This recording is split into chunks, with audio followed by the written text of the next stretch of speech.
Hello people, అందరు ఎట్లున్నారు? Rainy season, వర్షాలు పడుతున్నాయి. మీకు ఒక బ్యూటిఫుల్ అండ్ ఫెంటాస్టిక్ థింగ్ తీసుకొచ్చిన. చూడండి, అంబ్రిల్లాస్లో డిఫరెంట్ ఉంది. ఇదేమనుకుంటున్నారు? ఇదేంటి? వాటర్ బాటిల్లా కనిపిస్తుంది. సో ఈ వాటర్ బాటిల్లా కనిపించేది ఇప్పుడు మీకు అంబ్రిల్లా అవుతుంది. చూడండి,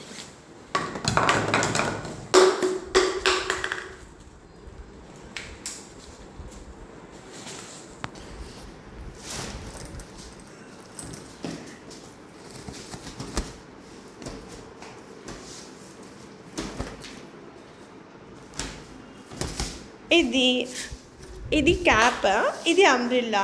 సో ఇది బ్యాగ్లో ఈజీగా ఫిక్స్ అయిపోతుంది. మనం వర్షం పడుతున్నప్పుడు ఈజీగా క్యారీ చేయొచ్చు. ఈ టైప్ ఆఫ్ అంబ్రిల్లాస్ వస్తున్నాయి. ఈ అంబ్రిల్లాస్ అందరూ తీసుకోండి, యూస్ చేయండి, వర్షంలో తడవకుండా ఉండండి. ఎందుకంటే మీరందరూ నా ఫ్యామిలీ మెంబర్స్ కోసం ఈ special video dedicated to my family members. Thank you for watching.